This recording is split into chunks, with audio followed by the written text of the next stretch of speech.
bonsoir et bienvenue à tous dans le journal de l'économie. Une visite très suivie, celle du roi Mohammed VI au pays du Golfe. Le souverain est arrivé cet après-midi en Arabie Saoudite, première étape d'une tournée dans 4 pays membres du Conseil de coopération du Golfe. Il s'agit notamment du Qatar, des Émirats arabes unis et du Koweït. Le roi est accompagné d'une importante délégation. Celle-ci est composée de plusieurs membres du gouvernement, dont le ministre de l'économie et des finances. Un déplacement qui revêt un caractère économique prononcé. Le Maroc veut mobiliser des fonds promis par les pays du Golfe. Il sera aussi question d'assurer le financement de plusieurs projets de développement.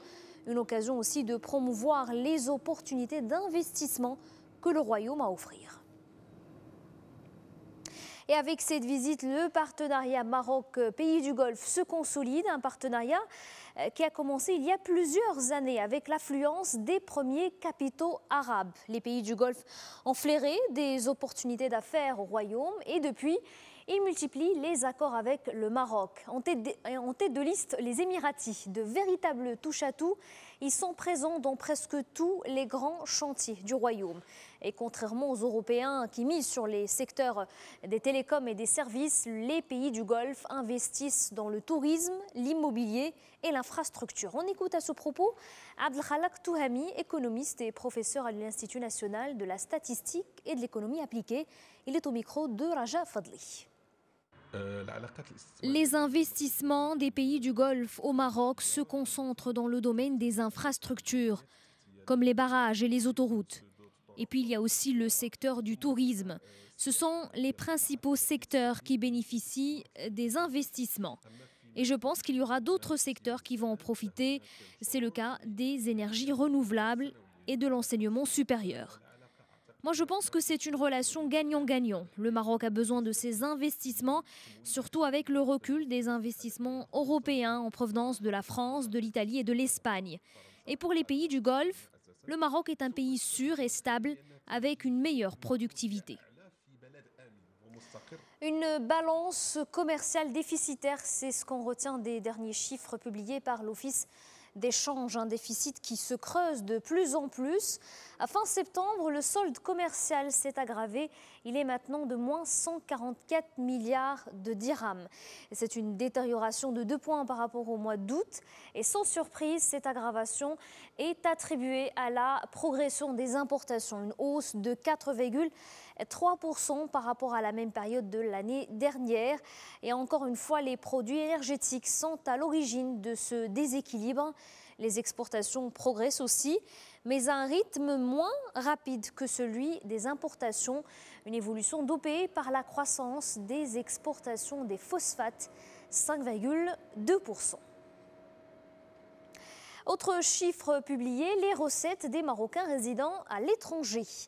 42,64 milliards de dirhams transférés à fin septembre. Le chiffre est inférieur à ce qui a été enregistré l'année dernière, une baisse de 3,3%.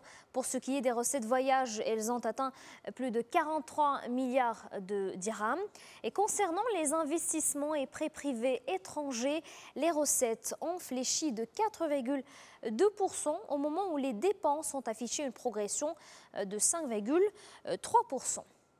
Direction maintenant l'Espagne. Standard & Poor's revient à la charge. L'agence de notation vient de dégrader la note des 7 plus grandes banques espagnoles. Parmi elles, Santander et BBVA. Les 2 institutions ont vu leur note baisser de 2 crans. Les 5 autres établissements financiers ont perdu 1 cran et c'est le cas de Bankia. Et ce n'est pas tout. Les notes sont associées à une perspective négative, ce qui pourrait amener l'agence à les réduire encore à moyen terme. Et Standard & Poor's s'explique dans un communiqué. Pour elle, les incertitudes politiques et économiques qui pèsent sur le pays sont à l'origine de ces décisions.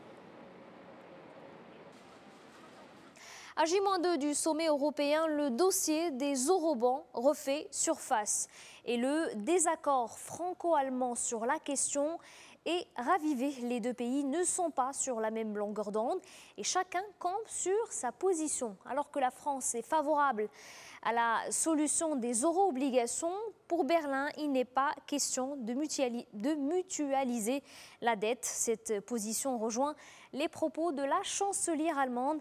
Angela Merkel s'est montrée intransigeante. Elle a déclaré il y a quelques mois que les eurobonds ne seront pas mis en place tant qu'elle vivra.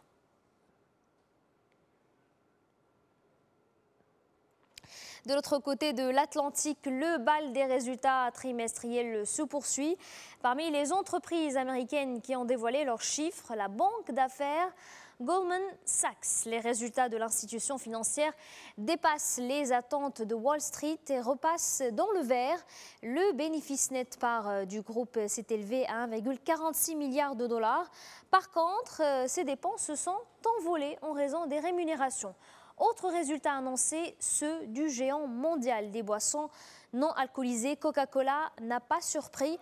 Son bénéfice est conforme aux prévisions de Wall Street, 2,31 milliards de dollars. Voilà donc pour l'actualité économique. Notre édition se termine ici. Très bonne soirée à tous sur notre antenne.